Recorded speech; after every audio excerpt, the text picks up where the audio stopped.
Hai guys, Assalamualaikum warahmatullahi ta'ala wabarakatuh. Dan salam sejahtera untuk korang semua. Untuk guys-guys awi yang pencinta haiwan, yang memiliki haiwan peliharaan.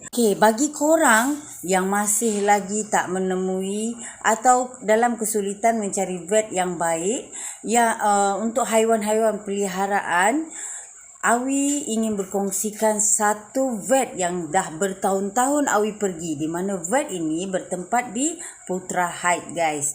Dan di vet ini memiliki doktor dan kaki tangan yang banyak dan kita tak perlu menunggu terlalu lama, dan juga doktornya memang sangat friendly. Dan juga yang terpenting guys, ubat-ubatan dia guys, kalau Awi hantar di vet-vet yang lain, ubat-ubatnya pada Awi, menurut pengalaman Awi, ubat-ubatnya macam agak kurang berkesan atau memakan jangka masa yang agak lama. Mungkin ini pun berkait dengan rezeki masing-masing lah ya. So kalau korang memang tengah pening nak cari mana klinik vet yang memang bagus, pada Awi recommend sangat untuk korang datang atau visit klinik yang satu ini, di mana masa Awi mengambil video ni, ini adalah masa istirahat mereka. Macam yang korang boleh tengok, macam yang Awi tunjuk dalam video ni, klinik ini memang memiliki alat-alat yang mungkin boleh memenuhi keperluan daripada haiwan-haiwan kita. So inilah haiwan-haiwan Awi yang Awi dah hantar. Dan Alhamdulillah, dengan izin Allah, banyak sangat klinik ni selamatkan dari sakit-sakit yang diorang derita sebelum ini. Sebab ni sebelumnya memang diorang ni semuanya stray, tak ada kucing yang Awi bela sendiri. Diorang memang Awi selamatkanlah daripada sakit ataupun luka-luka yang diorang derita sebelum ini. Dan kucing-kucing ni semua Awi angkat atau Awi ambil dari tepi-tepi jalan. Macam yang guys-guys Awi nampak, kucing-kucing Awi sekarang dalam keadaan sihat dan terjaga. Dan bagi korang yang nak tahu alamat atau apa-apa yang berkaitan dengan klinik ni, akan Awi letakkan di description box. So semoga bermanfaat untuk korang semua. Assalamualaikum warahmatullahi ta'ala wabarakatuh. Jom kita mula ke ceritanya. Santuy! Hai guys, Assalamualaikum warahmatullahi ta'ala wabarakatuh. Dan salam sejahtera untuk korang semua. Kembali lagi bersama saya Awi di dalam channel Awi Kretos.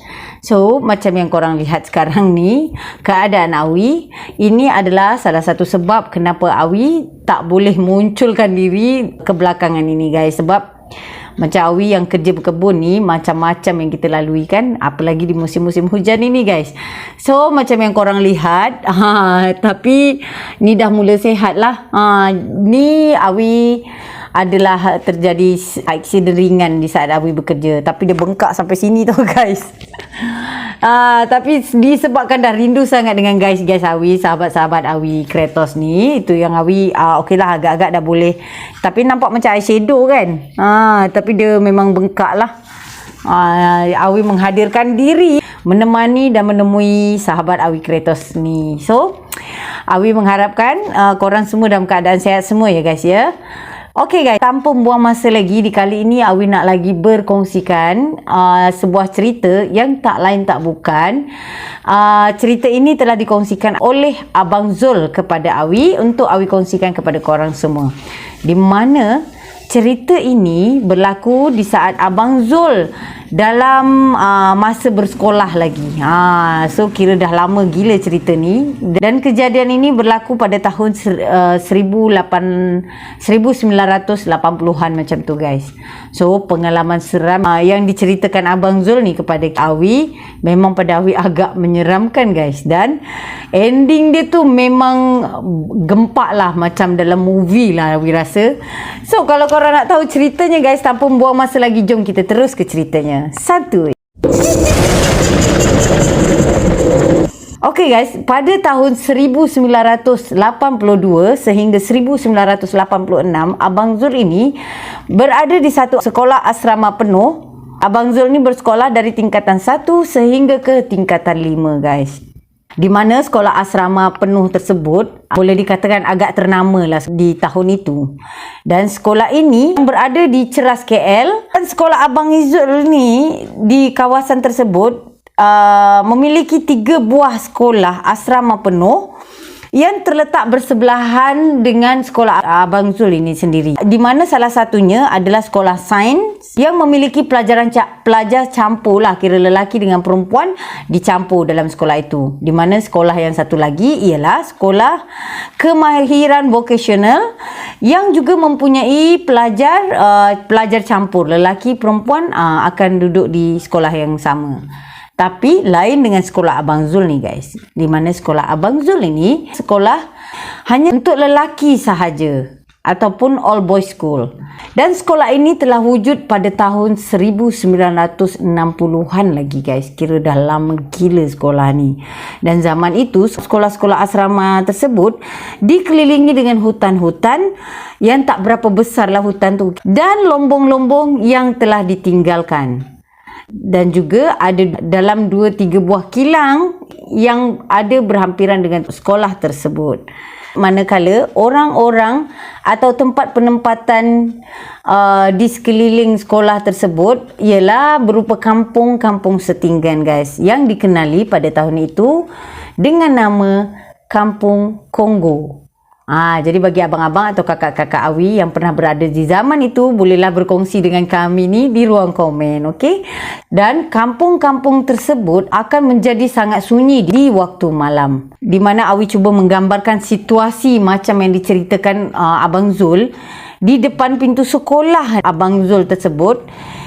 Bertepatan di tepi jalan besar ada satu kedai gerai kecil yang jual roti canai itu guys. Jadi korang boleh bayangkan ya, di mana situasi tu sekolah dan hutan-hutan, dan ada beberapa kilang berhampiran dengan sekolah tersebut, juga kampung-kampung setinggan tadi tu. Dan di pintu masuk utama sekolah tersebut, tepatnya di tepi jalan besar, ada satu buah gerai roti canai yang mengikut ceritanya gerai ni buka atau tutupnya memang tak tentulah.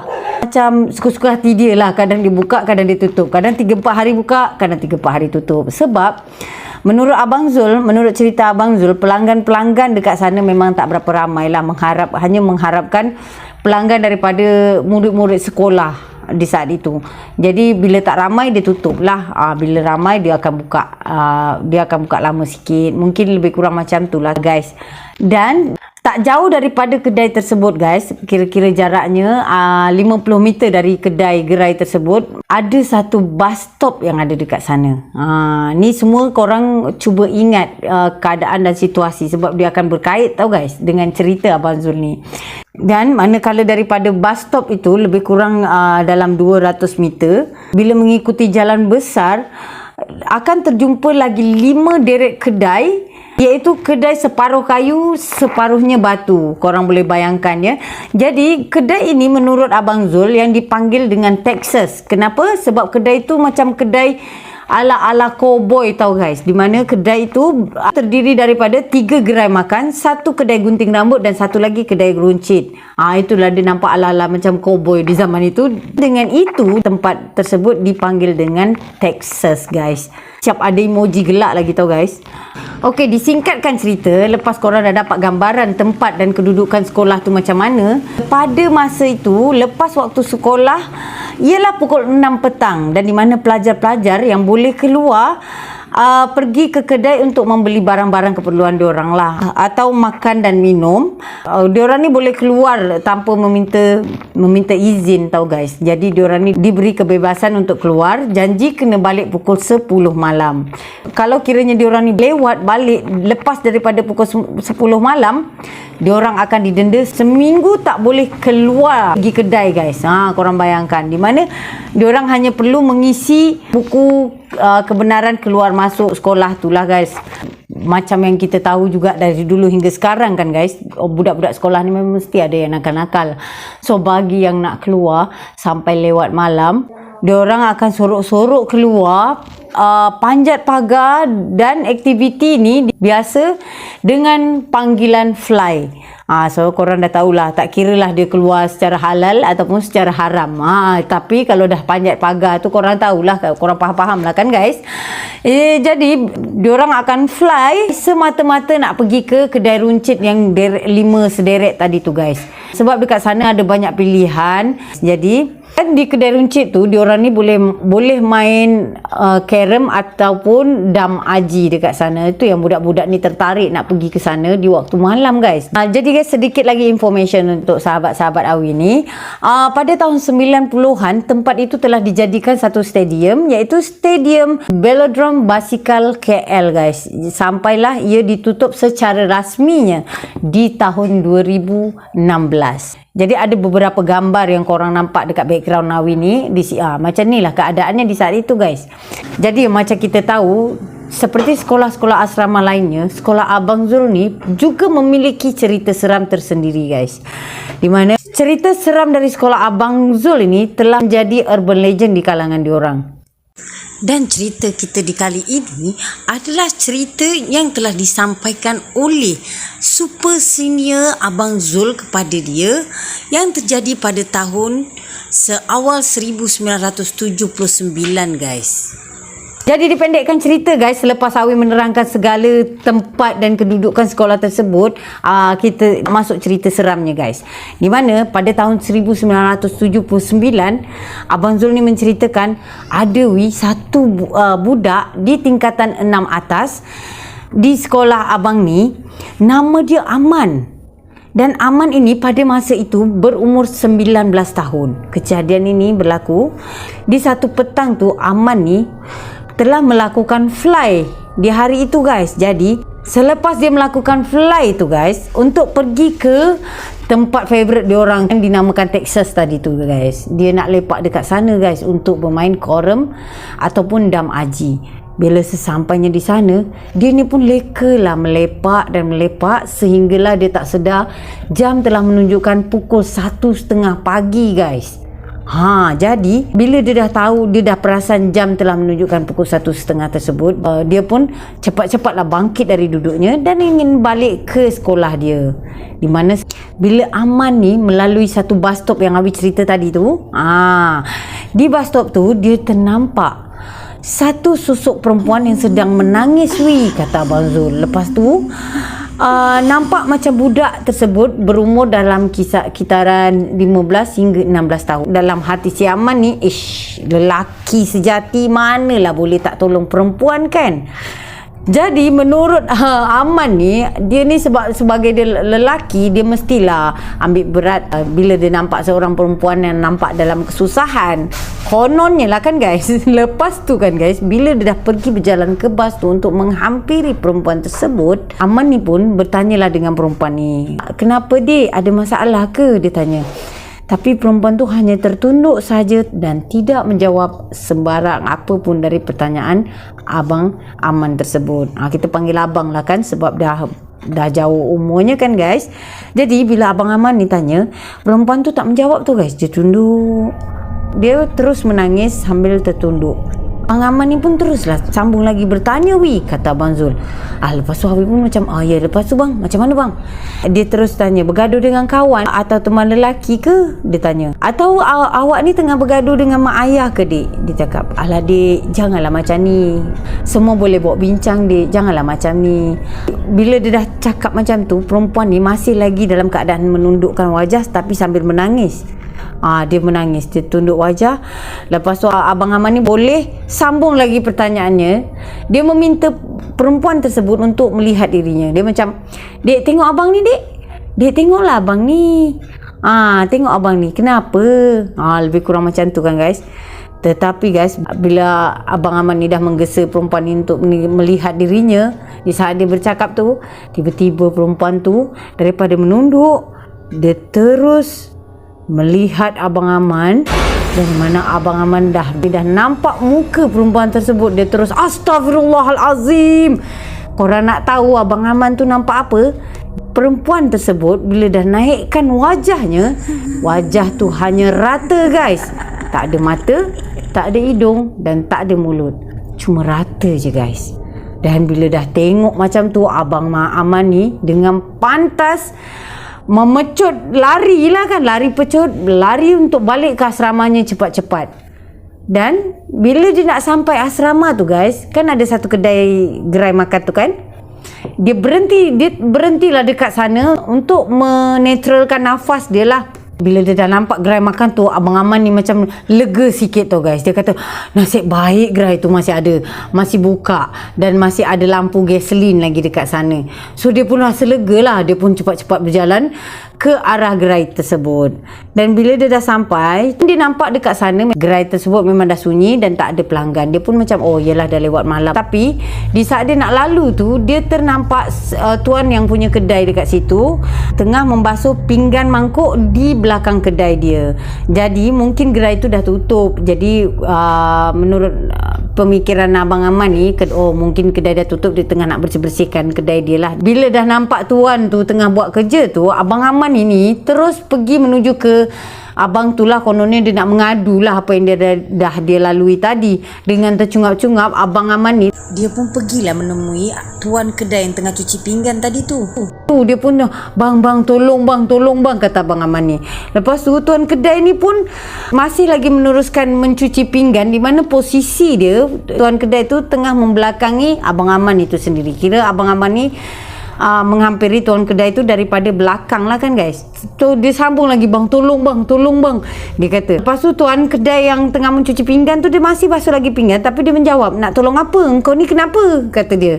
Tapi dengan sambil cuci pinggan, Abang Aman ni pun dia sambung lah berkata, tadi bang saya kena kacau. Lepas tu abang pencuci pinggan ni pun sambil mencuci pinggan, kau ni kena kacau apa pula? Kata abang kedai tu. Lepas tu Abang Aman ni sambung lah bercerita dengan tuan kedai ni. Dia kata, bang tadi dekat bus stop tu, abang tahu saya terjumpa dengan seorang perempuan muda yang tengah menangis. Saya ingatkan dia lari dari rumah, dan bila saya cuba pujuk, dia pun mengangkat kepalanya. Dan rupa-rupanya bang, abang nak tahu apa yang saya jumpa tu? Perempuan tu adalah hantu bang, dia kata. Dia pun menceritakan dengan semangatnya dengan abang tuan kedai ni tadi. So abang ni pun menjawab, engkau ni, kata abang kedai ni. Tapi dia masih lagi mencuci pinggan tau, membelakangi Abang Aman ni tadi. Dari mana kau tahu dia hantu? Dia kata. Lepas tu, betul bang, abang nak tahu muka dia kosong dan tak ada apa-apa. Hidung tak ada, mata tak ada, semua tak ada bang. Dia cerita lagi dengan semangatnya ni guys. Dan so Abang Aman ni, bos tu dah sambil basuh pinggan ni, bila mana dia mendengar perkataan muka rata bang, kata Abang Aman ni, dia pun menghentikan apa yang dilakukannya tu. Dia pun terus mengangkat kepala dia. Dia terus menoleh guys, macam ni ke mukanya, dia kata macam tu. Lepas tu, mana apa yang Abang Aman ni tengok, muka orang yang mencuci pinggan yang diingatkannya bos tuan kedai tadi ni pun rata guys, sama macam budak perempuan yang dia jumpa dekat bus stop tadi tu. Dengan cahaya lampu gasolin tu memancarkan ke arah muka makhluk tersebut, memang jelas Abang Aman ni melihat yang orang itu bukanlah orang guys. Memang muka dia rata, tak ada apa pun dekat situ. Macam mana dia bercakap pun kan, dia tak ada mulut. Tapi yelah, kalau makhluk-makhluk macam tu, memanglah dia boleh melakukan apa yang dia nak macam tu kan guys. So keesokan paginya, Pak Gad yang menjaga sekolah tersebut, dia akan masuk pada pukul 7 pagi.